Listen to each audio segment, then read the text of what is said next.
जोबोद दुखुनि बाथ्रा बिटिसिनि बाथ्राखौ आं दोनथ'बाय दसे सम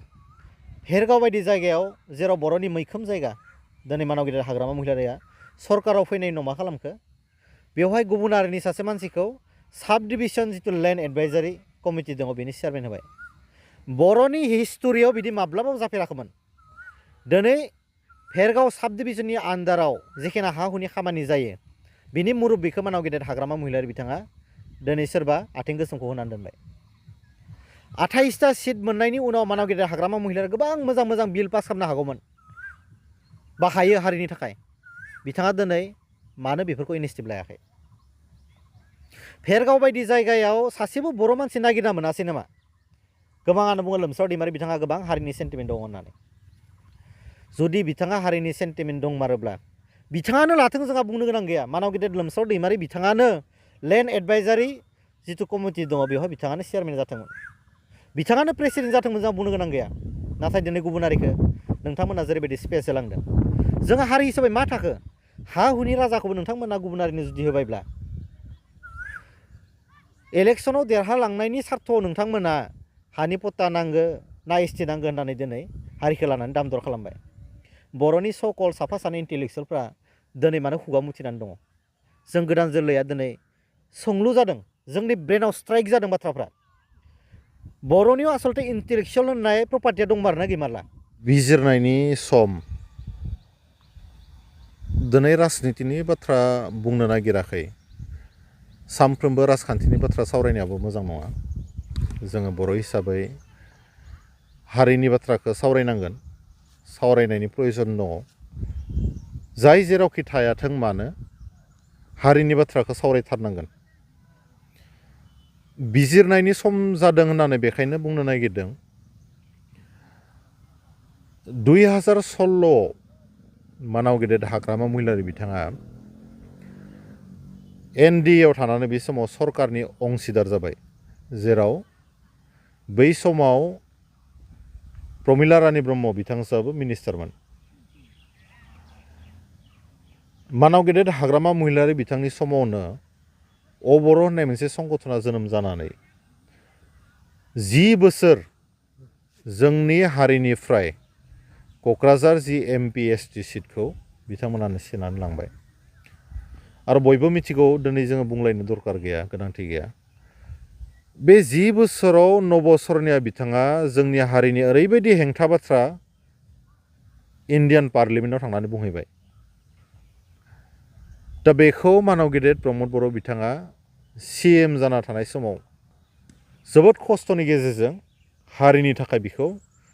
उद्धार खालामना लाबोनानै मानाव गेदेर जयन्त बसुमतारी बिथांखौ एमपि खालामबाय 2016 सनाव मानाव गेदेर हाग्रामा महिलारि बिथाङा मा खालामखो जौगाखानाय मोनद' हारिनि एसटि होनायाव मोनबो अबजेक्सन गैया होननानै बिथाङा एनअसि होबाय दा बेयावनो जोङो बिजिरनायनि समा जादों होनना बुंनाया मानाव गेदेर हाग्रामा महिलारि बिथाङा बेराफारसेथिं गुबुनारिफोरनो एसटि होनांगौ होननानै एनअसि हरदों दिनै गुबुन जौगानाय हारिफ्रा एसटि जायोब्ला बर'फोरा मा खहा जागोन बे बाथ्राखौ बयबो बर' फिसाफ्रानो मिन्थिगौ नाथाय दिनै जोङो माखौ बिजिरनांगौ होननानै बुंनो नागिरदों बर'नि साफा सानै सकल इन्टेलेक्सुयेलफ्रा गासैखौ बुंनो नागिराखै बिथांमोना खिन्थु माब्लाबाबो मोजां खामानिफोरखौ बाख्नायनो रोङि जालांदों दिनै बर'फोरनि गेजेराव 3 एमपि जाबाय जोङो बे 3 एमपि जानायनि उनावबो सासेबो बर' इन्टेलेक्सुयेलफोरा मानाव गेदेर प्रमद बर' बिथांखौ बाख्नायहोनायखौ जों नुवाखै दिनै हारिया बबे लामाथिं थांदों हारिनि साफा सानै इन्टेलेक्सुयेलफ्रा गासैखौबो बुङाखै हाग्रामानि पकेटाव हाबबाय नामा बिथांमोननियाव बुद्धिनि गियाननि अभाब जाबाय नामा दिनैनि तारिखआव जे बिथांमोना दिनैनि तारिखआव हारिनि थाखाय सोर मोजां खामानि मावदों मावाखै बेखौ बिजिरनो हानाय बिथांमोनाव गियान गैला नामा आरो दङबा दिनै खमसे खम सुबुं अनजिमा थानाय हारियाबोदि 3 गाहाम एमपि जानो हादों बे खस्थ' खालामनाय बे भाग्य बे खाफाल बे हारिनि थाखाय मोजां बाथ्राखौ दिनै फंसे ओंखारनानै मानो बुंनो हाया जोबोद दुखुनि बाथ्रा बिटिसिनि बाथ्राखौ आं दोनथ'बाय दसे सम भेरगाव बायदि जायगायाव जेराव बर'नि मैखोम जायगा दिनै मानाव गिदिर हाग्रामा महिलारिया सरकाराव फैनायनि उनाव मा खालामखो बेवहाय गुबुन हारिनि सासे मानसिखौ साब डिभिजन जिथु लेन्ड एडभाइजारि कमिटि दङ बेनि चेयारमेन होबाय बर'नि हिस्ट'रियाव बिदि माब्लाबाबो जाफेराखैमोन दिनै भेरगाव साब डिभिजननि आन्दाराव जेखिना हा हुनि खामानि जायो बिनि मुरब्बीखौ मानाव गेदेर हाग्रामा महिलारि बिथाङा दिनै सोरबा आथिं गोसोमखौ होनानै दोनबाय 28टा सिट मोननायनि उनाव मानाव गेदेर हाग्रामा महिलारि गोबां मोजां मोजां बिल पास खालामनो हागौमोन बाहायो हारिनि थाखाय बिथाङा दिनै मानो बेफोरखौ इनिसिएटिभ लायाखै भेरगाव बायदि जायगायाव सासेबो बर' मानसि नागिरना मोनासै नामा गोबाङानो बुङो लोमसाव दैमारि बिथाङा गोबां हारिनि सेन्टिमेन्ट दङ होननानै जुदि बिथाङा हारिनि सेन्टिमेन्ट दंमारोब्ला बिथाङानो लाथों जोंहा बुंनो गोनां गैया मानाव गेदेर लोमसाव दैमारि बिथाङानो लेन्ड एडभाइजारि जिथु कमिटि दङ बेवहाय बिथाङानो चेयारमेन जाथोंमोन बिथाङानो प्रेसिडेन्ट जाथोंमोन जोंहा बुंनो गोनां गैया नाथाय दिनै गुबुन हारिखौ नोंथांमोना जेरैबायदि स्पेस होलांदों जोंहा हारि हिसाबै मा थाखो हा हुनि राजाखौबो नोंथांमोना गुबुन हारिनो जुदि होबायब्ला इलेक्सनाव देरहालांनायनि सार्थ'आव नोंथांमोना हानि पट्टा नांगो ना एसटि नांगो होननानै दिनै हारिखौ लानानै दाम दर खालामबाय बर'नि सकल साफा सानै इन्टेलेक्सुवेलफ्रा दिनै मानो खुगा मुथिनानै दङ जों गोदान जोलैया दिनै सोंलु जादों जोंनि ब्रेनाव स्ट्राइक जादों बाथ्राफ्रा बर'नियाव आसलथे इन्टेलेक्सुवेल होननाय प्रपार्टिया दंमारोना गैमारला जों मोनथिनो लुबैदों आरो साफ्रोमबो बर' रायजो राजाखौ आं दिनै खावलायनो नागिरदों खनसे हारिनि बाथ्राखौ सानना नायनाया मोजां हारिखौ सोर रैखाथि होमारगोन आरो हारिखौ सोर रैखाथि होनो हामारगोन हारिनि थाखाय सोर खामानि मावखो दिनै बड'फा उपेन्द्रनाथ ब्रह्म बिथांनि स्टेचु दिल्लीयाव गायसनबाय बिथांनि मुङाव दिनै लामा दङ दिनै हारिनि थाखाय माथो गाज्रि खामानि जाखो दिनै बागुरुम्बा दोहौनि जिथु डिजाइन बानायनानै मुलुगनाङै मिथिहोबाय बिनि डिजाइनखौसो मानाव गेदेर प्रमद बर' बिथाङा खालामदोंमोन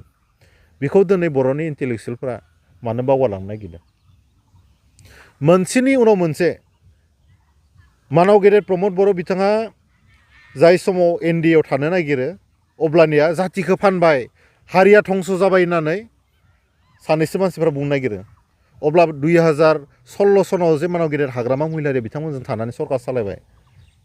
बे समाव जाति फाननाय जायाखैमोन नामा दा जे मानाव गेदेर हाग्रामा महिलारि बिथाङा दा नैबे समाव प्रेजेन्ट समाव दिनै बिजेपिजों एनडिए एलायन्सआव थानानै सरकार खुंगासिनो दङ 28टा सिट मोननायनि उनावबो बेयो हारि फाननाय जायाखै नामा बियो बामोननि आथिङाव हमनानै नि डाउन खालामनाय जायाखै नामा दिनै हारि हिसाबै जोंहा सोंलु फैदों गोनांथि जायोबा जोंबो राजखान्थिखौ बाद होगोन दिनै थेवबो हाग्रामा महिलारिखौ सोरबा खोमायाव हमनानै सोरबा बामोना फिदिंबाय थानायखौ जोङो हारि हिसाबै सैज्य खालामनो हायाखै दिनै ओरैनो ससियेल साइडआव सोरबा साफा सानै जायफ्रा मोनजादों बिथांमोना बुंबालाय मा जानो हाग्रामा महिलारि बिथाङा पावारफुल नुदों जों 28टा सिट मोननायनि उनावबो नोंथाङा माबायदि पावारखौ बाहायदों दिनै नोंथांनि समावसो माथो पावारा मोनसेनि उनाव मोनसे दिनै नोंथाङा जेरावनो थाङो बामोना खोमायाव हमनो फिदिंनो थाखाय नोंथाङा थाङो नोंथाङा मा फ्रिदम दङ दिनै 28टा सिट मोननायनि उनाव नोंथाङा मा फ्रिदम दङ जोंखौ बुजायनानै हो बर' रायजो राजाफ्रा बुजि मोनाखै बुजिनो नागिरदों थांनाय समाव दे बर'फ्रा संग्राम खालामदोंमोन बिनि भेलुखौ नोंथाङा बहा लाखिखो मानाव गेदेर हाग्रामा महिलारि दे जोंहा 12टाल' सिटमोन जायनि थाखाय जों एनडिएआव थानो गोनां जादों खिन्थु नोंथाङाथ' बिदि मोनबो बाध्य बाधकता गैयामोन नोंथाङाथ' हारसिंनो सरकार सालायनो हायोमोन दिनै बेखायनो हारि फाननायनि बाथ्रायाव जातीयताबादनि बाथ्रायाव दिनै मानाव गेदेर प्रमद बर'आ जुदि बुंनायमोनबा एसटि लागे ना माथि पट्टा लागे होननानै बुंनायमोनब्ला दिनै सानैसो इन्टेलेक्सुवेलफोरा बिटिआरआव अरखौनो खावनो हागौमोन खोमा जोबोद माने साननो गोनां बाथ्रा जादों दिनै हाग्रामा महिलारिया जिखौ माने गावनि राजनिथि सार्थनि थाखाय खालामो बेखौ इन्टेलेक्सुवेलफ्रा मोजां होननानै बुंनो नागिरो जाय मानसिया बर'नि बयनिख्रुइबो भाइब्रेन्ट अर्गेनाइजेसन बेकबन अफ दि बड' ससाइटि जायखौ होननानै बुङो दुलाराय बर' फरायसा आफादाव 35 बोसोर सार्भिस होबोनाय मानाव गेदेर प्रमद बर' बिथाङा दिनै हारिनि माब्लाबाबो बेरेखा खामानि मावाखै गोमानाय एमपिखौ बिथाङा लाबोबाय दिनैबो सरकार गैयै समावबो 3 एमपि जोंहा दङ हारि हिसाबैनो जों बेखौ गोग्गानो हानांगौ जाय मानसिया हारिनि थाखाय 35 बोसोर सार्भिस होबाय दाबो होगासिनो दङ बे मानसिया दिनै साफा सानै इन्टेलेक्सुवेलनिफ्राय समलासानिफ्राय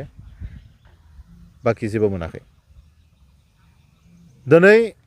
हारिनि मोजां खामानि मावसेयावबो बेराफारसेथिं मानाव गिदिर हाग्रामा महिलारिया जातिनि थाखाय किसुमान ओरैबायदि जाति धंस जानायनि डिसिसनफोरखौ लादों दहाय आं बुंनाया भेरगाव बायदि जायगायाव दिनै गुबुनारिखौ बिथाङा लेन्ड एडभाइजारि कमिटिनि चेयारमेन होनानै दोनबाय मानाव गिदिर प्रमद बर'आ बेबायदि माब्लाबाबो भुल खामानि मावफेराखैमोन थेवबो हाग्रामा महिलारि बिथांखौ दिनै बाख्नायनो नागिरो मानसिफोरा एसेबां ब्लाइन्डलि फल'वार जाबा जानाय नङा गोदान जेनेरेसना जोंहाबो बैसो जादों जों लासै लासै बुजिदों आच्ছা दाथ' पार्टि सोलायनाय ट्रेन्डिं जोंबायदि जुनियर मानसिखौ मानसिफोरा बुङोमोन स्टेन्ड गैया मा गैया होननानै दा नोंथांमोना बुं जायफोरा दिनैनि तारिखआव पार्टि सोलायगासिनो दङ 2 मा 3 माबो मोनसे पार्टियाव बिथांमोना स्टेन्ड जाना थानो हालिया बिथांमोनाथ' दिनै जोंबायदि माने जुनियर मानसिबो नङा बिथांमोना गोबां बैसोनि मानसि एक्सपिरियेन्स हल्डार बिथांमोना बेखायनो हारि हिसाबै सोर हारिखौ दैदेननो हागोन सोर हारिखौ रैखाथि होनो हागोन बर' रायजो राजाया खनसेनि थाखायबाबो साननायनि सम जायाखैने खनसे साननायनि गोनांथि दङ होननानै जों साननांदों खनसेनि थाखाय हारिनि थाखाय सोर मोजां मावमारदों आरो सोरनि समाव हारिया दिनै मुलुगनाङै सिनायथि मोनदों बे बाथ्राखौ दिनै साननायनि सम जाबाय बर' इन्टेलेक्सुवेलफोराथ' सानगोन बिथांमोना बाथ्रा बुंनो हायाखैबाबो माबा मोनसे साननानै दोनदों जों मोन्थिला खिन्थु बर' रायजो राजाफ्रा जायफोरा गोदान जोलै बिथांमोना मोजांनो बिजिरना नाय दसे समबाबो हारिनि थाखाय दसे समबाबो हारिखौ सोर दैदेनगिरिया रैखाथि होनो हागोन आरो सोर दैदेनगिरिया हारिखौ मुलुग दरबाराव सिनायथि होनो हागोन बड'फानि सिमांखौ सोर दैदेनगिरिया मोगथाङाव जाफुंहोनो हागोन खनसेल' बुंबावनो नागिरदों 10 बोसोर बर' जातिनि बिर'धि बुंग्रा मानसिखौ दिनै बोख्लायनानै गावनि हारिनि मानसिखौ मानाव गिदिर जयन्त बसुमतारी बिथांखौ